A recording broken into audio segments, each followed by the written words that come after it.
et je vous donnerai aussi un peu, voilà, des conseils, mais aussi mes avis, mon avis, j'ai envie de dire. Il vaut ce qu'il vaut, mais il a la légitimité d'exister. Et là, pour le moment, on va faire comme d'habitude. Je vais juste vérifier si vous pouvez m'écrire dans le chat pour que je puisse voir si vous m'entendez, si tout est bien. Voilà, si vous pouvez m'écrire un petit peu de commentaires. Voilà, Franca, si tu peux me mettre un petit mot, parce que moi je ne vois rien pour le moment. Donc ça, c'est des choses de la partie technique, vous le savez, qui hélas, comme toujours, sont indépendantes de ma volonté. Ah, c'est bon, voilà. Super, Franca. Voilà, très très bien, j'ai vu ton message. Voilà, donc on va attendre quelques petites minutes, si vous le voulez bien. Donc n'hésitez pas à nous mettre un message dans le chat pour nous dire que vous êtes là.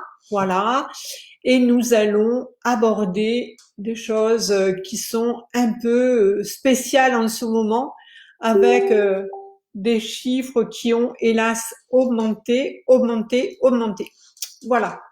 Donc je vous propose d'attendre 2 minutes pour que les autres personnes puissent se connecter et nous allons démarrer. Donc j'espère que cette période de confinement, elle n'est pas trop spéciale. Elle devient pas trop anxiogène pour vous, trop pénible. Je sais que, voilà, j'espère que vous avez vu également que j'ai lancé la cellule crise, puisqu'on redoute énormément. J'ai eu encore un message national aujourd'hui, et donc on redoute, je vais pas vous mentir, une hécatombe de burn-out pendant, mais après, avec des dégâts, voilà, qui risquent de s'amorcer de manière assez complexe, on va dire, pour nos soignants, pour tous ceux qui sont au front et tous ceux qui sont dans l'ombre, qu'on ne met pas assez en avant. Voilà. Donc la cellule de crise, elle est lancée. Je remercie tous ceux qui ont déjà partagé. Elle est bénévole, bien évidemment. Toute la mise en place qui a été faite, elle est gratuite et bénévole. Donc je vous propose qu'on commence au niveau de la violence. Donc dès le début, je me permets de rappeler des numéros, que ce soit pour vous, que ce soit pour quelqu'un de votre proximité. Je crois qu'il est bon de se rappeler que vous pouvez faire immédiatement le 114. Je répète, je le redirai pendant le 114, et sachez que le 3919 est maintenu. Donc je répète, je vais même les écrire. Voilà, le 114, important, et le 3919 est maintenu également. Alors je voudrais juste vous donner quelques chiffres qu'on a, qui sont quand même assez impressionnants. Il faut savoir que ces dernières heures, le 3919 a reçu 2237 appels. Je répète, 2237, je trouve ça effrayant, franchement. Et le 114 a reçu là juste 300 appels de plus. Voilà. Donc il y a d'autres associations qui peuvent pas recevoir, sachez-le, mais il est important de savoir que ces numéros, alors vous pouvez le faire, le 114, je vous le rappelle, par SMS. C'est important de le savoir, 114 SMS.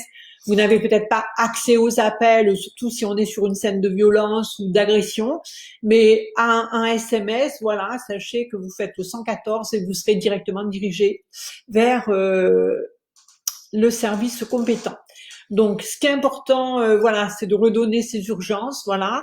Et j'aimerais qu'on puisse parler et partager là vraiment au niveau de la violence. Alors, vous savez que c'est un sujet qui est vaste, un sujet qui est traité tous les ans pendant la journée de la femme, où je suis positionnée en tant que conférencière sur plusieurs sites en même temps, y compris sur ma mairie. Et là, on va pas parler de manière générale, parce que je trouve que c'est un sujet qui est trop vaste, qui est tragique. Donc j'ai décidé d'en parler dans le cadre du confinement. Pourquoi? Parce qu'on sait aujourd'hui que le confinement accélère complètement les phases de violence. Alors j'ai envie de dire toute violence confondue. Mais j'aimerais effectivement parler de la violence pour les femmes, mais parler de la violence pour les enfants, parce que c'est quelque chose qui est intenable, c'est quelque chose qui est inacceptable. et c'est quelque chose qui ne peut pas être recevable. Alors, avec tout vraiment, j'ai envie de dire la grandeur, le respect que je peux avoir pour tout ce qui est mis en place, que ça soit au niveau associatif, que ça soit au niveau politique, que ça soit au niveau des CIDF, Centre d'information du droit des femmes, qui aussi est un organisme, une association qui vous reçoit toute l'année, mais là, bon, on est en période de confinement. Mais à côté de ça, je pense que le problème, il ne sera pas résolu ni aujourd'hui, encore moins demain. Pourquoi? Parce que je pense que tout ce qui concerne les violences aux femmes sont traités uniquement d'un seul point de vue, c'est traité au niveau, je dirais, des actions. Alors, c'est mieux que rien et c'est merveilleux. Et je ne peux que vraiment leur rendre toute la gratitude, les honneurs que cela mérite.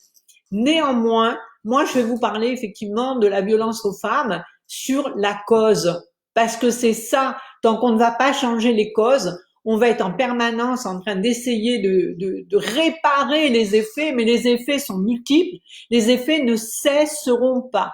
Pourquoi? Alors revenons un peu au passé, par rapport aux archétypes sociologiques, n'oublions pas que c'est très très récent, que la femme était une femme, un objet qui n'avait pas de cerveau. C'est quand même très récent, hein. Je ne sais pas si certains d'entre vous le savent, mais nous étions effectivement sur une femme qui n'a pas de cerveau. Donc on ne peut pas être l'égal de la jante masculine puisqu'on n'a pas de cerveau. Imaginez un petit peu les représentations. Mais c'est pas si vieux que ça, d'accord? Donc voilà, on a quand même des choses qu'on paye encore aujourd'hui. On a donc un refus, si vous voulez, de mécanismes internes dans des représentations complètement outrageuses qui nous font croire que les femmes n'ont pas de cerveau. Donc imaginez un objet qui n'a pas de cerveau est réduit par la force des choses. S'il n'a pas de cerveau, c'est qu'il n'est pas comme nous. S'il n'est pas comme nous, on ne peut pas lui donner la même place dans une société et on ne peut pas lui donner non plus la même place au niveau des rapports humains. Donc ça, c'est quelque chose d'essentiel à comprendre parce qu'aujourd'hui, on est encore, que vous le sachiez ou pas, sur ces concepts erronés, bien évidemment, mais qui ont encore quelques belles années devant nous. Alors, la femme, sur le plan sociologique, est un archétype. Mais qui vous en parle vraiment de ça? On vous parle de toutes les aides qu'on fait pour les violences aux femmes. C'est des aides d'urgence et je vous le dis, je ne peux que les saluer. Est-ce que ça va changer la face du monde? Je suis désolée de vous dire et j'espère que je ne vais pas vous décevoir, mais c'est impossible. Parce que tant qu'on ne va pas prendre l'historique sociologique des archétypes et qu'on ne va pas les enseigner à l'école et qu'on ne va pas vraiment rééduquer ou éduquer les femmes déjà. En premier, les acteurs principaux, ça reste les femmes. Les éduquer à avoir l'historique de l'archétype sociologique. Regardez le vote de la femme, il est quand même hyper récent. N'oublions pas quand même Simone de Beauvoir, très très récent, comment elle a fait évoluer la femme. N'oublions pas toutes ces personnes féminines qui, à un moment donné, ont subi énormément de choses et qui ont fait avancer le droit de vote, la place de la femme, la première femme dans l'académie. Donc c'était quand même quelque chose vraiment mais d'inconcevable. Mais ça reste très récent, ne l'oublions pas. Nous sommes en 2020. On n'a toujours pas éduqué sur l'archétype sociologique de la femme. Alors il se déplace tant bien que mal, voilà. Et donc la femme continue, je vous l'ai dit, hein, rappelez-vous, un archétype sociologique se déplace minimum en 3 siècles. En 3 siècles. Et regardez l'avancement que nous avons, à quel point il est quand même limite chez nous, que ce soit la femme dans la place de la vie professionnelle, que ce soit la femme dans le couple, que ce soit la femme parce que elle va demander un congé maternité et qu'elle devient un sujet, je dirais, encombrant dans pas mal d'entreprises, heureusement pas toutes, heureusement que des dirigeants ne sont pas tous moyenâgeux dans leur conception de la femme, mais on voit bien déjà qu'en France, et je suis désolée de le dire, et puis si ça dépasse le cadre de notre live, je l'assume pleinement, quand on regarde la cartographie de la politique en France, et quand on voit les politiques de haut niveau, comment ils traitent les femmes, j'ai quand même formé des ministres, j'ai formé des élus, je suis en contact avec pas mal de monde, et je peux vous dire effectivement que le parcours de ces femmes, pour rien au monde, je le voudrais. Je les admire profondément, parce que ce qu'elles vivent en 2019, en 2020, alors qu'on est soi-disant dans le plus haut milieu et dans les sphères, franchement, mais c'est une honte que j'ai moi en tant que femme pour les hommes, quoi. Donc je peux pas le valider tout ça. Ça montre bien que l'archétype sociologique de la femme, tant qu'il va pas être éduqué, tant qu'il va pas être transmis dans les écoles, on ne pourra pas enrayer le phénomène. Désolée de vous le dire. Même si toutes les actions pour préserver la violence sont, mais vraiment fabuleuses, et c'est important qu'elles existent, vous voyez bien qu'elles ont beau se multiplier, que les conditionnements que les femmes ont reçus continuent à véhiculer des différences fondamentales et à véhiculer des choses dramatiques. Alors si on a un archétype femme, ben vous vous doutez bien qu'on a un archétype homme, et tant qu'on ne va pas modifier les autres, mais ça ne pourra pas faire avancer les violences des femmes. Alors pourquoi je vous dis ça? Vous allez me dire, mais là je comprends pas. Alors pourquoi?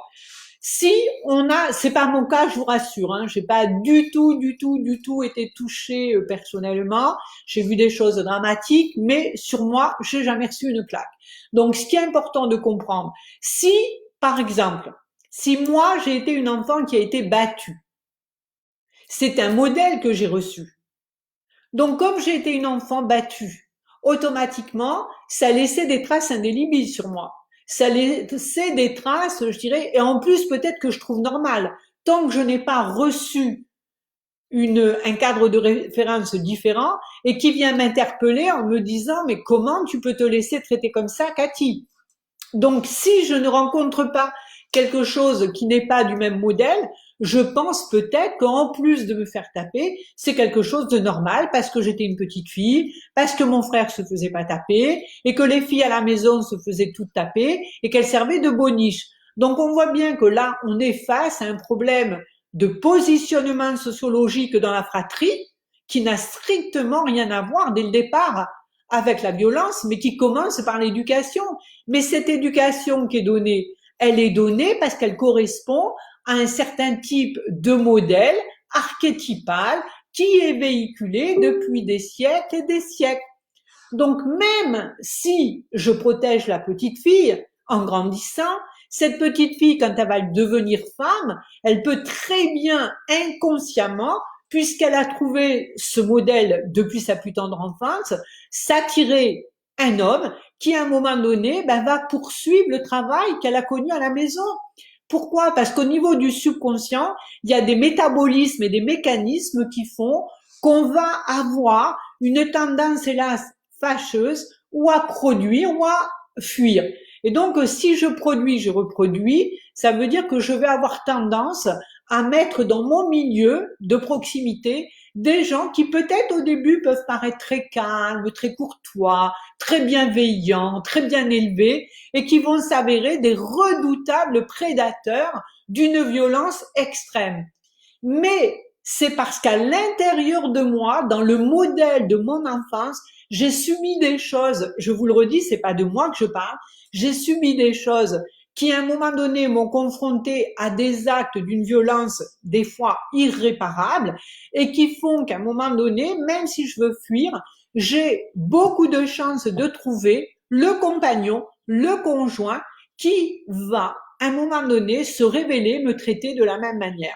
Donc, on voit bien que pour pouvoir parer à ce drame, je dirais, à ce drame, et en plus qui monte en puissance dans le cadre du confinement, il nous faudrait éduquer, rééduquer. Alors, qu'est-ce que ça veut dire tout ça? Une parenthèse, j'y reviendrai par rapport aux enfants. On est en période de confinement. Plus, mesdames, plus vous avez tendance, et je le dis avec amour, je le dis vraiment sans jugement, hein, ça j'aimerais vraiment que vous puissiez le saisir, que vous puissiez l'appréhender, parce que c'est vraiment quelque chose qui me révolte, et c'est quelque chose que je ne peux pas accepter. Qu'on touche un enfant, qu'on touche une femme, je peux pas l'accepter, même en tant que professionnel. Voilà. Donc ce que je veux vous dire, c'est que tant que vous n'allez pas vous réapproprier qui vous êtes, mesdames, vous serez tout le temps à la merci de compagnons diverses ou, alors là, on est dans le confinement, mais ça pourrait être au niveau professionnel, ça pourrait être de personnes professionnellement qui vous harcèlent, qui font preuve à votre égard de harcèlement sexuel, de harcèlement de toutes sortes, mais parce qu'il y a quelque chose en vous qui le permet. Il y a quelque chose en vous qui fait que c'est saisissable. Donc plus vous allez redécouvrir qui vous êtes, c'est-à-dire avant d'être femme, je suis quoi? Je suis un être humain. Avant d'être un homme, je suis quoi? Je suis un être humain en devenir. Et ça, c'est une phrase qu'il est important de vous saisir, c'est que nous sommes nés des êtres humains en devenir. Alors en devenir femme, en devenir homme, peu importe, là n'est pas le sujet, mais en fonction de ce qui nous a nous-mêmes marqué, nous allons avoir tendance à le prendre comme quelque chose d'évident. Alors, je vais vous donner un exemple. Vous comprendrez que je ne donne pas de nom parce que ça serait dramatique. Je vous donne un exemple d'une personne que je viens de finir l'accompagnement avant le confinement. Cette personne, c'est une jolie personne, une femme qui doit avoir, je pense, allez, 45, 50 ans, bon, vous savez, moi et l'âge, c'est le dernier de mes soucis, donc je fais pas trop attention à ça, mais je pense à peu près dans ces eaux-là. Et donc, on avance ensemble. Elle est atteinte de fibromyalgie, elle est atteinte de problématiques de santé, elle est atteinte de beaucoup de dégâts, d'accord? Je ne parle même pas du burn-out qui s'est fait, et ci, et là. Et à un moment donné, donc on est obligé de monter un dossier MDPH parce que vraiment aujourd'hui, elle est dans un tel état que l'activité professionnelle est quelque peu, je dirais, délicate, voilà, puisqu'elle ne peut plus assumer énormément de choses alors qu'elle a un joli bagage, elle a tout ce qu'il faut, cette femme. Elle est belle, elle est fine, elle a plein d'esprit, mais physiquement, elle est complètement cassée. Mais quand je vous dis cassée, c'est cassée en deux, quoi, hein. C'est-à-dire la fibromyalgie, des problématiques de somatisation, un burn-out. On est en train de reconnaître un handicap, donc vous pouvez imaginer, on est quand même sur un joli tableau. Et là, à un rendez-vous, je finis par lui dire, puisque bon, je suis vraiment en confiance avec mes clients, et je finis par lui poser la question, de lui dire, mais qu'est-ce qui s'est passé que vous ne me dites pas? Comment on peut arriver là? Et là, elle m'annonce que depuis qu'elle est enfant, elle s'est fait massacrer par son père et sa mère. Massacrer physiquement, on est bien d'accord, hein. Donc avec des volets à ne plus en finir, jusqu'à être restée quasiment sur le carreau, et que c'est son frère, qui a coupé d'ailleurs les ponts avec ses parents, le jour où il a eu 16 ans, parce que quand le père a voulu le taper lui aussi, qu'est-ce qui s'est passé? Ben, il s'est passé qu'à un moment donné, lui, physiquement, il s'est mis contre le père, il a dit plus jamais. Et il est parti.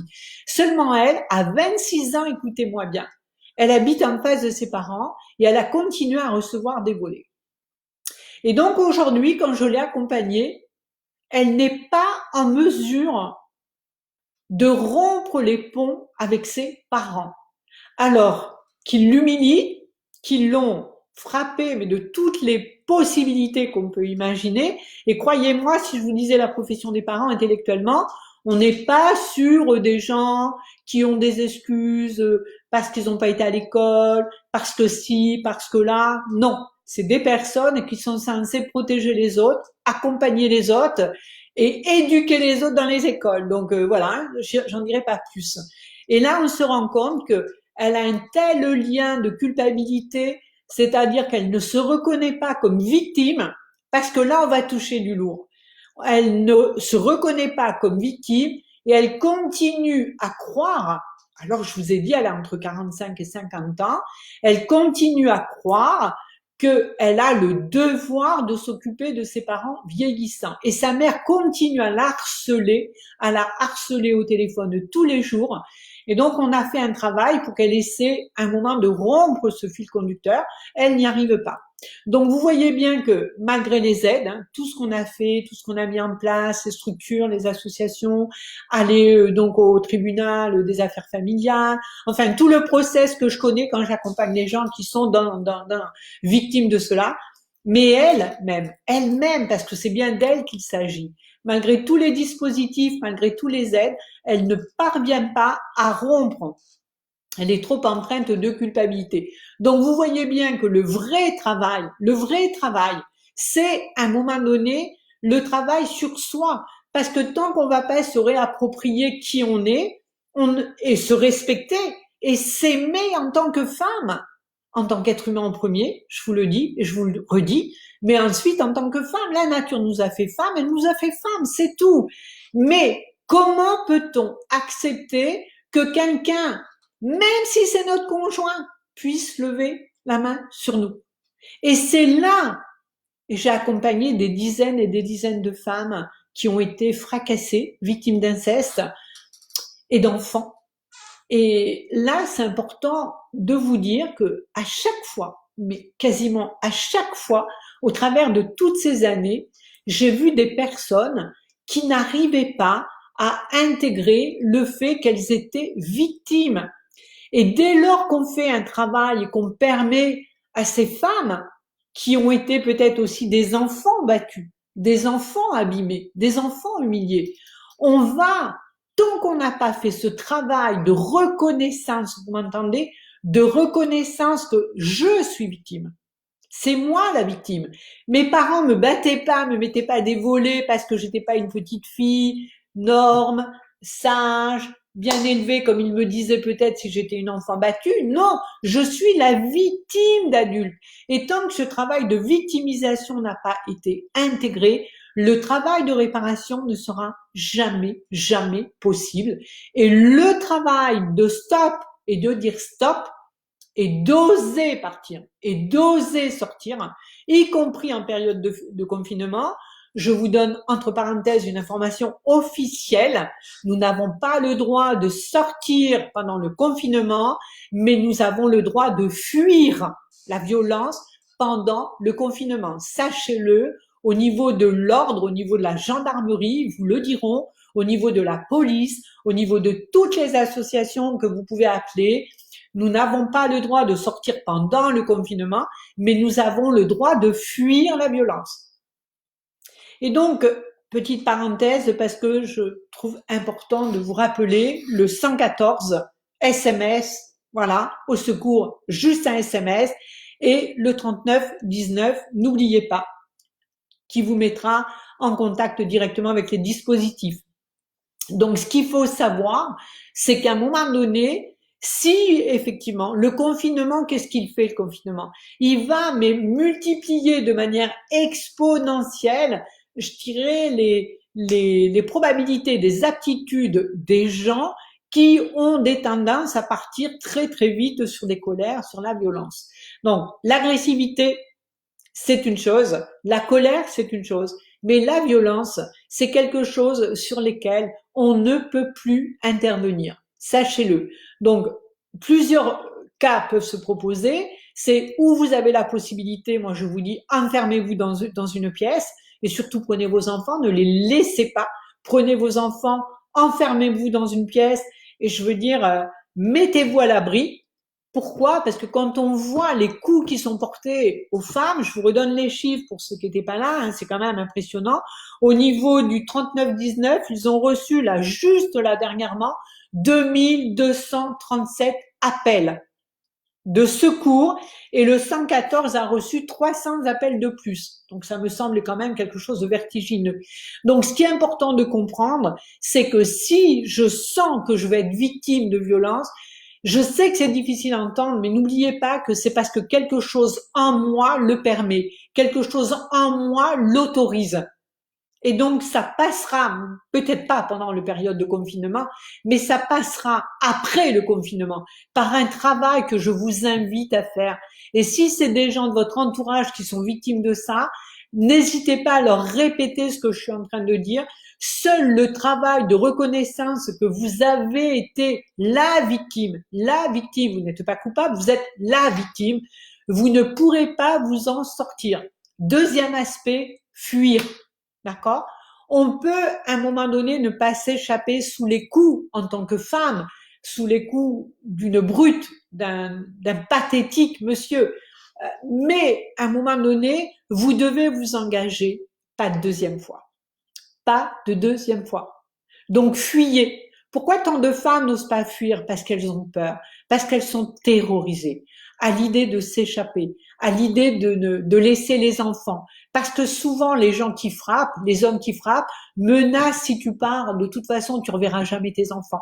Parce que je te ferai, je porterai plainte, je dirai que tu as quitté le loyer, et donc tu pourras pas retrouver tes enfants. Donc, ne cédez pas à ce chantage affectif.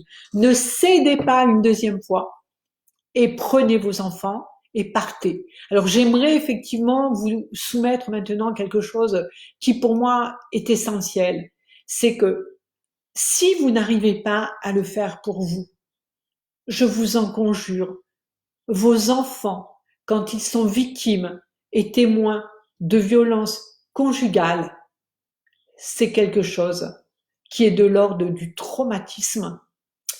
Et je pense que c'est quelque chose qui va les suivre toute leur vie. Un des pires traumatismes, je ne parle pas d'inceste, hein, on est bien sur la violence, hein, donc restons en termes de strates là où on est. Mais un enfant qui voit sa mère frappée est un enfant qui va être traumatisé. Mon devoir est de vous le dire. On a mis des années en France, c'est quelque chose qui m'a interpellée, parce que j'ai fait un gros travail pour découvrir pourquoi tous ces enfants qui avaient été victimes de violences en termes visuels de parents, pourquoi ces enfants n'étaient pas reconnus comme des enfants traumatisés. Et j'ai, dans mes recherches, découvert que il y a heureusement des spécialistes qui maintenant accompagnent les adultes qui sont devenus pour leur faire comprendre que même si je n'ai pas été frappée, le fait d'avoir vu ma mère frappée ou un parent frappé me met exactement au même titre du traumatisme que celui qui a été frappé. Donc, si vous laissez vos enfants être les témoins de ces violences conjugales, vous déjà signez le traumatisme pour eux. Et je peux vous dire qu'un enfant qui a été traumatisé en voyant ses parents, et vraiment ses parents, sa maman frappée, mais quand sa maman a été abîmée physiquement, parce elle est déchirée, parce qu'elle est coupée, parce qu'elle a un cocard, est-ce que vous vous rendez compte franchement du spectacle pour ces enfants? Mais c'est un traumatisme où on va expérimenter l'impuissance, où on va expérimenter la terreur, où on va expérimenter la culpabilité. Je dois protéger maman, j'ai le devoir de protéger maman. Et donc, ça fausse complètement le rapport au couple. Et donc, même si cet enfant, en grandissant, veut absolument trouver un conjoint ou une conjointe qui, à un moment donné, soit l'opposé de la personne violente, il a énormément de chances, malgré les apparences, d'être confronté au même type de violence ou de reproduire. Donc, j'aimerais vraiment que toutes les personnes qui ont pu subir des violences comprennent qu'après le confinement, il va être vraiment venu le moment d'accepter de vous faire aider dans des associations entièrement gratuites à cet effet pour que vous puissiez passer de la compréhension que vous êtes victime et que le traumatisme des coups est quelque chose qui doit être travaillé pour le dépasser. Mais l'engagement du plus jamais ça, c'est vraiment peut-être l'objectif sur lequel j'aimerais vraiment insister dans ce live. C'est cette décision irrévocable que vous pourriez prendre avec vous-même ou aider les personnes qui sont dans votre entourage et que vous savez être victimes de cela. C'est vraiment de leur dire le plus jamais ça.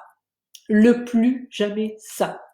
Ce qui est important à comprendre, c'est que peut-être que par faiblesse physique, on ne peut pas se défendre en tant que femme, mais il ne faut pas qu'il y ait une deuxième fois. C'est quelque chose qui doit vraiment vous convaincre, vous habiter. Et peu importe si vous abandonnez, je veux dire, votre confort, votre belle maison, la situation de votre mari, mais la vie, c'est pas ça. La vie, c'est d'être heureux, d'être respecté, de s'aimer, de se respecter. Et on ne peut pas rester sous les coups d'un homme. Et j'irai même pas traiter ce que je pense, parce que c'est pas le sujet. Le sujet aujourd'hui, c'est la violence faite aux femmes. Mais la violence qui est faite aux femmes, elle est faite à vos enfants. parce que vous permettez qu'ils soient témoins. Et je vous le dis, ne culpabilisez pas, mais osez fuir, parce que cette fuite-là, c'est pas de la lâcheté, c'est pour une bonne cause. Un enfant protégé est un enfant qui sera 2 fois moins traumatisé. Donc j'aimerais vraiment que toutes les femmes qui ont pu subir des violences, qui m'écouteront ou qui m'écoutent, qu'elles puissent vraiment prendre cette décision irrévocable. Je suis impuissante à me défendre, je suis impuissante à m'en sortir, mais une chose est sûre, je veux absolument me faire accompagner dans ce traumatisme et peut-être aider mes enfants à dépasser ce traumatisme parce que je ne me rendais pas compte que mes enfants sont traumatisés. Et pourquoi vous vous en rendiez pas compte? Parce que qu'est-ce qui se passe dans la majorité des cas qu'on voit? La femme, elle a subi des coups et ensuite, on voit le monsieur à genoux. Oh là là, c'est vraiment d'une poésie fabuleuse. Il est à genoux en demandant pardon. Et comme la femme est dans des états de dépendance et de codépendance, le pardon, elle va le prendre dans le cœur, mais en acceptant cet état de fait. Ça veut dire qu'elle engage déjà une prochaine fois. Car le rituel de beaucoup d'hommes, c'est le même. C'est pardon, je voulais pas, c'est vraiment à genoux. On est vraiment sur quelque chose, c'est chevaleresque, c'est fabuleux. Mais ne tombez pas dans ce panneau. C'est l'homme doit se faire soigner. Il y a à peu près 50 ans, les femmes étaient énormément battues, voilà. Et plus un homme avait une certaine position, moins il gênait. Il n'y avait pas uniquement les gens, comme on pourrait penser, qui n'avaient pas de niveau, qui n'avaient pas de situation. Non, non, non. La femme était tellement, je veux dire, objet, qu'elle était frappée. Sauf qu'on ne divorçait pas. On ne laissait pas ses enfants, parce qu'une femme, il y a 50 ans, qui partait avec ses enfants, il n'y avait pas de caisse d'allocation familiale, il n'y avait pas d'allocation de parents isolés, il n'y avait rien de tout ça. Donc les femmes, non seulement avaient peur de perdre leur statut, elles avaient peur de perdre leurs enfants, parce qu'elles avaient quitté le foyer, et donc elles savaient qu'elles allaient perdre au niveau juridique leurs enfants. Car battue ou pas, une femme n'avait pas à quitter son foyer. Alors qu'aujourd'hui, qu'est-ce qui se passe? Aujourd'hui, on est en mesure de vous dire que l'homme qui bat sa femme a peut-être des très bonnes raisons. Je ne vais pas rentrer, ce n'est pas le sujet aujourd'hui. On pourra peut-être le traiter sur un autre live, mais c'est pas le sujet. Par contre, ce qui est important à comprendre, messieurs, et donc si vous avez des amis qui sont hommes et qui sont violents, essayez de les convaincre qu'eux aussi ont besoin d'accompagnement et qu'un accompagnement peut être salutaire parce qu'eux aussi ont peut-être été traumatisés dans l'enfance, ont peut-être été confrontés à des situations d'une telle violence qu'ils n'ont pas d'autre modèle que celui-ci. Et je ne juge pas. Par contre, je pense aujourd'hui qu'il est impératif aux femmes de fuir sans culpabilité, mais oser fuir.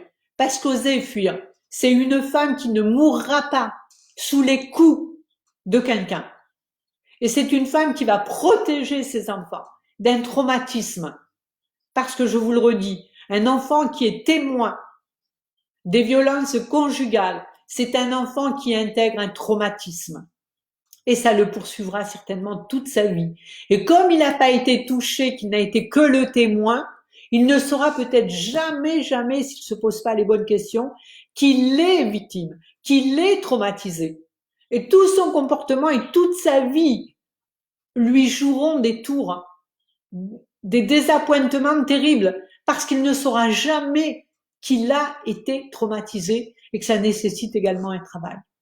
Donc, surtout, dans ce bref live, je vous le répète, si vous avez des gens autour de vous, n'hésitez pas à leur communiquer les numéros d'urgence 39 19, le 114 par SMS. Allez, fuyez. Sachez que dans tous les centres commerciaux ouverts, vous serez accueillis. Dans les pharmacies, vous serez accueillis. Dans tous les lieux, vous serez accueillis. Donc ne restez pas à subir parce que c'est inacceptable. Inacceptable. Donc j'aimerais absolument que vous puissiez, chacun d'entre nous, on est co-responsable de cette situation. Et ce qui me fait aborder le dernier sujet avant d'écouter vos questions si vous en avez, c'est le signalement. On a beaucoup de questions en période de confinement, étant donné que tout le monde est confiné dans les immeubles, les personnes n'ont pas l'habitude d'entendre le voisinage. Les personnes n'ont pas cette habitude. Alors que là, on est tous, pour ceux qui sont dans des logements, pour ceux qui sont dans des immeubles, pour ceux qui sont pas en individuel, on entend des fois, alors que ça ne se faisait jamais, les voisins qui parlent, les enfants qui crient, des hurlements. Et donc la question nous est posée, mais comment je me positionne? Parce que dénoncer, c'est un couple que je connais pas, c'est dans le cadre du confinement que j'entends hurler, et donc qu'est-ce que je fais? C'est dramatique. Et si je me suis trompée? Et si je dénonce? Et si je fais un signalement? Qu'est-ce qui se passe si la personne, c'est un faux signalement, si je me suis trompée? J'ai pas de réponse toute faite. Je pense que je n'ai pas envie de vous donner de réponse toute faite. Je dirais que chacun va agir en son âme et conscience. Néanmoins, si vous entendez vraiment des coups, si vous entendez hurler, si vous entendez des enfants crier, agissez. Je dirais qu'il est peut-être préférable de se tromper et de prendre le risque de se tromper par rapport à des cris et des coups qu'on entend, plutôt que de découvrir le lendemain qu'un enfant a été fracassé, qu'il est abîmé, même s'il n'est pas mort, qu'il a été tabassé, qu'une femme est complètement meurtrie parce qu'elle a été tabassée, alors que j'avais des doutes, j'avais des présomptions, mais oh là là, j'ai pas osé parce que c'est délicat de dénoncer en votre âme et conscience. Je n'ai rien à vous dire, je ne me permettrai pas, je vous dis juste en votre âme et conscience, il est peut-être préférable de prendre le risque et d'assumer de se tromper.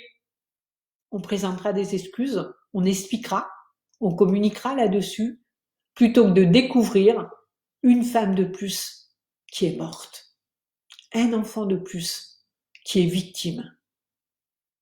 Voilà ce que je voulais partager dans ce live. Et donc, je voudrais faire un immense hommage à toutes les femmes de la planète, qu'elles soient maman, qu'elles soient tante, qu'elles soient mamie, qu'elles soient toutes les positions, sœurs dans la fratrie. Hommage à toutes les femmes. C'est vraiment quelque chose. Vous savez, on est en France. Le confinement est en train de multiplier les violences d'une manière dramatique. Mais j'ai une pensée aussi qui va au-delà de nos frontières, parce que je suis très très touchée par d'autres cultures qui réduisent la femme en la fracassant.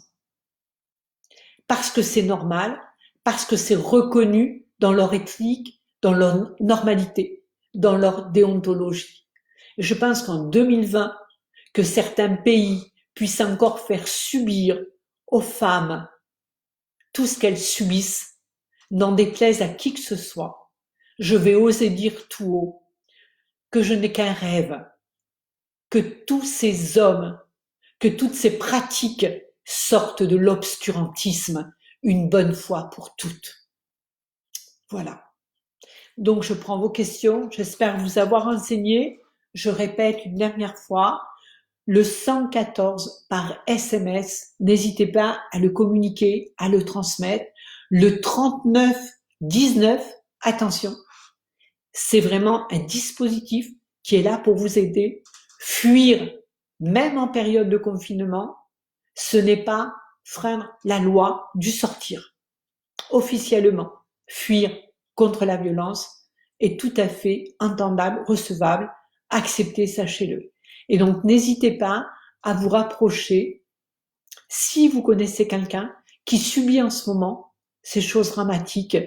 Essayez de lui donner le maximum d'aide, de soutien et peut-être l'aider à oser franchir le pas de se sauver. Voilà.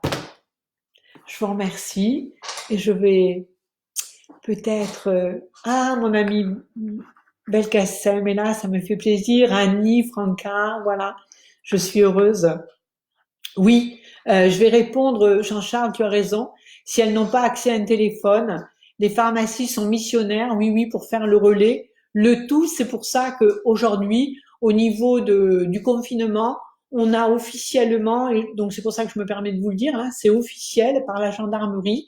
Sachez que vous pouvez fuir et que même en période de confinement, vous ne serez pas du tout verbalisé puisque fuir la violence est tout à fait reconnu, souhaité, souhaitable donc et accepté. Et donc, comme le dit Jean-Charles, fuyez. Si vous le pouvez, ça dépend là encore où on habite, ça dépend, mais fuyez avec vos enfants et fuyez également en proximité d'une pharmacie si vous n'avez aucun autre moyen.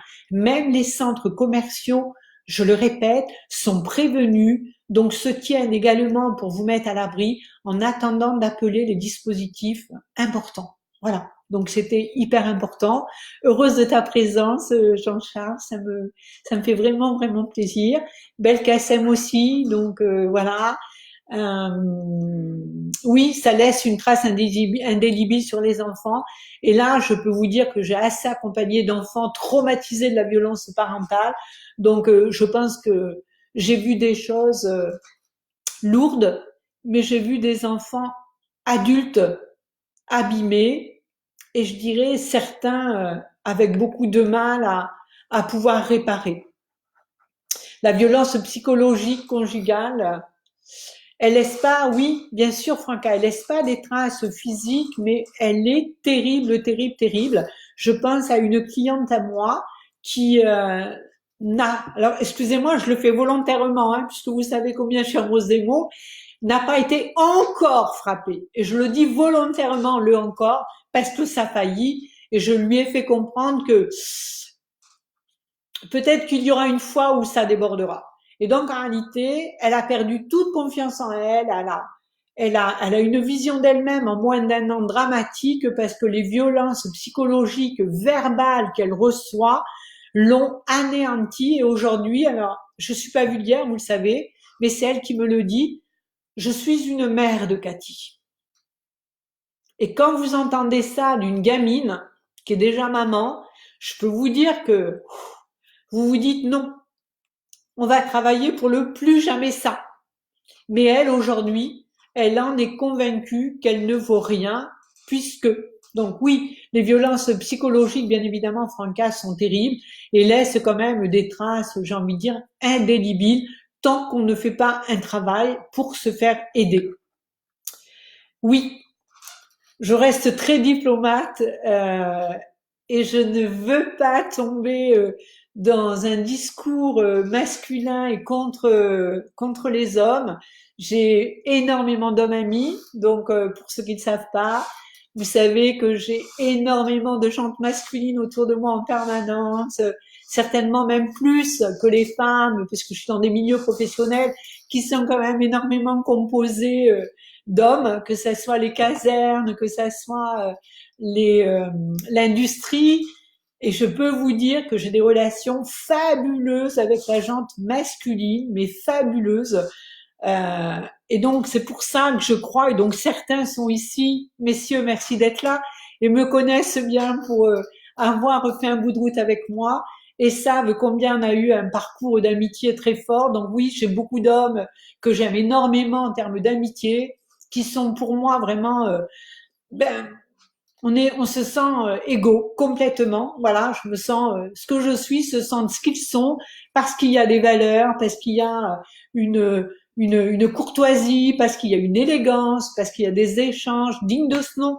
Donc, ne tombons pas dans la globalisation, parce que je déteste ça, en pensant que tous les hommes sont des, toutes les femmes sont des, tous les enfants sont des, tous des vieux sont des. Ça s'appelle pour nous des discours dangereux de globalisation, de généralisation. Ne jamais, jamais tomber dans ce travers parce qu'il est vraiment très lourd de conséquences. Mais oui, Annie, je suis capable de pousser vraiment entre guillemets, j'aime pas le terme, mais un coup de gueule mérité parce que pour ceux, j'ai bien dit pour ceux qui frappent leurs femmes, je pense qu'ils ont besoin d'une thérapie de toute urgence Je ne sais même pas si, en tant que professionnel, je vais aller dire qu'ils sont lâches. Je pense qu'ils ont un passé qui demande d'être soigné. Ça, c'est évident. Et puis, il y a d'autres cultures. Je pense que ce n'est pas forcément la thérapie qu'ils ont besoin, mais je dirais plutôt que c'est une modification archétypale sociologique des conditionnements éducatifs qui fera la différence dans un devenir, j'espère, rapide. Parce que quand je vois l'inertie de la France à déplacer les archétypes sociologiques de la femme, je pense qu'on a encore un petit peu, mesdames, de quelques années devant nous à avoir un peu plus d'équité. Je ne veux pas parler de moi. Attention, je vais juste vous dire que c'est possible. Le fait de jamais avoir reçu de claque, merci, Nabi, d'avoir été éduquée par un père qui m'a mis en avant, voire même sur un piédestal, a fait que j'ai jamais ressenti le moindre écart entre les hommes et les femmes. Je n'ai jamais ressenti un complexe d'infériorité ou de supériorité entre les hommes et les femmes. Je veux juste vous dire par là que quand on est conditionné, quels que soient les conditionnements, mais quand on est conditionné à ne pas être un objet et qu'on est conditionné à être un être humain dans une certaine posture, voilà, ça va modifier complètement nos rapports aux hommes, ça va modifier complètement nos rapports à l'être humain, nos rapports à la jante masculine. Maintenant, il est vrai que si le rapport avait été complètement différent dans mon éducation et dans mon enfance, certainement que moi-même, je subirais peut-être des choses qui seraient traumatisantes. Maintenant, je pense que aujourd'hui, on est en 2020 et que ça devient fondamental de pouvoir, dès l'école, éduquer nos petites filles avec des aspects ludiques, des microfilms ludiques, pour rétablir. Les enfants sont tellement porteurs de vérité. Regardez pourquoi on a fait la conduite accompagnée, c'est parce qu'on savait que si on atteignait les enfants, on atteignait les parents pour les rééduquer au niveau du volant. Mais on pourrait imaginer le même concept, c'est-à-dire que quand on éduque un enfant en devenir, puisqu'il est juste en devenir, il va se rendre compte que quelque chose est pas naturel à la maison. Et s'il voit sa maman par rapport à quelque chose qu'il aura appréhendé à l'école sur le plan ludique, pédagogique, avec des mini-jeux, avec des mini-films, il va être capable et en mesure de se rendre compte très tôt que quelque chose n'est pas naturel vis-à-vis de sa maman. Voilà. Mais je vous rassure, il y a des hommes merveilleux, il y a des hommes fabuleux. Les gens qui sont dans mon cercle privé sont des hommes extraordinaires. Je les aime de tout mon cœur. J'ai des relations d'amitié avec eux qui sont indéfectibles au niveau des années. Donc, je peux vous dire que surtout ne faites pas de globalisation, ne faites pas de généralisation. Dites-vous bien que plus on travaille sur soi, dans l'affirmation d'être qui on est, et plus on va être à même de faire des belles rencontres dignes de ce nom. Voilà. Merci. Est-ce qu'il y a d'autres questions? Oui, c'est très difficile de se défaire de cette situation, bien sûr, bien évidemment, bien sûr. Surtout quand on a eu quelqu'un qui était sous l'emprise. Vous avez aussi des enfants qui n'ont jamais été frappés, d'accord, qui n'ont jamais reçu une claque de leur vie, mais qui ont été témoins de leur mère tabassée, de leur mère violentée. Et c'est pour ça que je vous dis qu'un enfant peut ne jamais avoir reçu de coups, et cet enfant peut avoir le même traumatisme que s'il avait été battu, parce qu'il a vu sa mère être à deux doigts d'être assassinée. Voilà. Oui, je suis d'accord avec toi, Jean-Charles. C'est pour ça que je pense que même si je salue, mais vraiment, toutes les associations qui existent, toutes les lois qui pourraient se faire, je suis désolée de le dire, ne pourront jamais enrayer la modélisation archétypale de formatage de nos éducations. Les lois sont bien, je suis désolée de vous le dire, ce sont des béquilles. Parce que le jour où la femme va être éduquée et va comprendre qu'elle est un être humain et qu'elle a les mêmes droits, qu'elle a les mêmes capacités, qu'elle a exactement la même envergure, le même droit aux objectifs, le même droit aux carrières professionnelles, le même droit, sans tomber par contre dans l'excès, hein, parce que il y a des femmes que je forme, franchement, je les plains de tout mon cœur, elles sont tombées dans un excès de pouvoir, mais elles sont peut-être en manager pire que les hommes, pire que les hommes. Et là, je me dis, pathétique. Donc, faut pas tomber dans l'excès inverse, voilà. Moi, la nature m'a fait femme et je suis très fière d'être femme. Je suis très fière. Et puis, c'est comme ça, voilà. Et j'adore travailler avec des hommes et j'adore m'entendre avec mes amis hommes et j'adore bosser vraiment avec les hommes. Et ça se passe à merveille. Pourquoi? Parce que je suis dans ma posture, parce que je suis dans ma position. Mais j'ai pas de honte et encore moins de culpabilité à dire que voilà, je suis pas capable de porter des charges lourdes et puis j'en ai rien à cirer, que je ne culpabilise pas et je le vis très très bien, que tout ce qui est à porter me fatigue énormément et que je n'aime pas ça et que j'adore que les copains viennent m'aider et j'adore que les amis viennent m'aider parce que c'est pas pour moi et que je serai jamais Madame Muscle et que ce n'est pas mon intention et que ce n'est pas mon objectif. Par contre, la seule chose que j'ai envie, c'est que je sois respectée en tant qu'être humain, capable d'être doté des mêmes fonctionnalités. Et quand j'ai des faiblesses, je n'ai aucun tabou à le dire. Et j'ai tous mes amis qui sont là et mes proches qui sont là. Et qui devancent le moindre de mes besoins parce qu'ils savent que j'aime pas ça et que j'aime pas ça. Voilà. Le tout, c'est comment moi je le vis très bien, sans culpabilité, sans tabou. Voilà.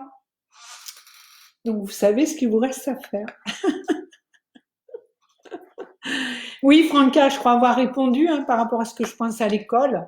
Je pense à un moment donné qu'il faut faire des actions vraiment de sensibilisation, de prévention, mettre en place de plus en plus des sujets à traiter qui favorisent la place de l'affirmation auprès des enfants. Oui, Jean-Charles, je suis entièrement d'accord avec toi. C'est un sujet bon que j'ai pas traité aujourd'hui puisqu'on est beaucoup plus sur le confinement et la violence du confinement, mais c'est quelque chose qui me désole, Jean-Charles, que j'ai beaucoup de mal avec ça. Je suis même capable d'être très très dure et donc j'ai eu des entretiens, je dirais, où comme je manie quand même le verbe comme je veux et quand je veux et avec qui je veux, j'ai été quand même assez déstabilisante et volontairement, sciemment et en conscience, avec des discussions auprès de cultures très différentes qui traitent la femme d'une manière qui me désole. Il faut savoir qu'on a énormément de mariages forcés encore, on a énormément de mariages arrangés, on a énormément de petites filles qui sont abîmées. Pourquoi? Parce que la culture le concède, le tolère, parce que c'est des traditions. Donc je rentrerai pas là-dedans, mais je pense que le travail, il est, j'ai même pas de mots assez puissants pour traduire mon idée, parce que je pense que c'est un travail de plusieurs siècles pour arriver à remédier à ces choses et les abolir. Et les abolir. Et là, je pense que c'est pas de suite fait. Voilà. C'est pas des suites fait. Totalement. Et donc, effectivement, la reproduction des schémas, elle est inévitable. Donc, j'espère que j'ai oublié personne dans les réponses. Voilà. Donc, je pense aussi hein, qu'on est tous responsables, on est tous co-responsables. N'oubliez pas qu'on a aussi Daniel, de quelle femme vous parlez qui est sous une emprise? Une femme de votre entourage? Oui, on a des femmes hein, qui sont sous des emprises, bien évidemment, mais ce qu'il faut savoir, c'est que Ça vient, si vous voulez, des schémas, de l'éducation, de la culture, du modèle, de la place de l'imprégnation qui a été faite et des archétypes au sein de la famille et ensuite de l'image que la personne elle a d'eux-mêmes pour accepter que comme elle vaut rien, elle accepte aussi d'être sous l'emprise de quelqu'un d'autre. Voilà. Donc, et les relations de dépendance et de codépendance dans la relation amoureuse sont quelque chose vraiment de très très très malsain qui favorise également des fois des, des situations d'une violence extrême, qu'elle soit verbale, qu'elle soit psychologique ou qu'elle soit physique. Voilà. J'ai plus le chiffre en tête par rapport au dernier qu'on avait eu nous, mais le nombre de femmes tuées, c'est phénoménal, mais phénoménal. C'est pathétique. Donc voilà mes amis, j'espère que ce live vous a plu.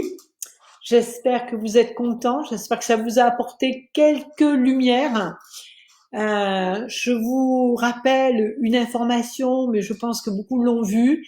J'ai mis en place, donc j'ai été demandée en tant que volontaire et je me suis positionnée en tant que telle pour accompagner et prendre en prise en charge totale de soignants qui vont très très très mal au niveau national. Et là, la télé n'en parle pas, sachez-le. Donc c'est important que vous le sachiez. On craint énormément de burn-out, on craint beaucoup de dépression, on craint que tous les gens qui sont au front tombent, voilà, et tombent dans du post-traumatique avec des prises en charge qui vont être très lourdes, très très très lourdes, et on sait que si ces post-traumas, ces dépressions arrivent pendant la pandémie, c'est dramatique au niveau des soignants et qu'elles vont par contre exploser après. Donc je me suis positionnée comme volontaire pour pouvoir être en disposition de prise en charge et parallèlement j'ai créé une cellule bénévole bien évidemment avec des jours de rendez-vous toutes les demi-heures avec un lien que vous pouvez transmettre dans tous vos réseaux. Alors, je pourrais l'ouvrir à tout le monde, mais je ne peux pas. Pour le moment, ce n'est pas possible. Je l'ai ouvert aux soignants, je l'ai ouvert aux pompiers, je l'ai ouvert à la police et je l'ai ouvert à la gendarmerie. Sur ces critères-là, je ne peux pas pour le moment faire mieux. Ne le pensez pas en termes d'injustice, ne pensez pas de ma part que c'est un choix élitiste ou un choix trop dirigé. C'est qu'à un moment donné dans la vie, on est amené à se positionner et par rapport à ce que vivent nos soignants, par rapport à ce que vivent nos pompiers, par rapport à ce que vivent nos forces de l'ordre, ils sont tellement sollicités qu'ils sont déjà en danger post-traumatique. Donc je me devais de limiter pour le moment la cellule de prise en charge d'urgence à ce public. Je ne dis pas que je n'étendrai pas dans les semaines à venir, je ne dis pas ça. Je dis que pour le moment, je me dois d'être à la disposition des pompiers en priorité et des soignants. C'est ainsi et je l'assume. Donc surtout, je vous le demande, diffusez dans vos réseaux. Cette cellule, vous en doutez, est complètement gratuite. Elle n'a aucune autre intention que de servir et de contribuer à ma société pour améliorer les conditions et les symptômes que vivent nos hommes et nos femmes de front. Donc diffusez, n'hésitez pas et je vous souhaite un bel après-midi et vraiment je vous remercie de votre présence parce que ça me fait vraiment chaud au cœur et je suis toujours heureuse de vous retrouver. À très vite pour notre prochain live. N'oubliez pas que si vous avez des sujets que vous voulez que j'aborde, vous me les proposez et je m'efforce à chaque fois de les traiter le plus tôt possible. À très vite mes amis. Belle soirée.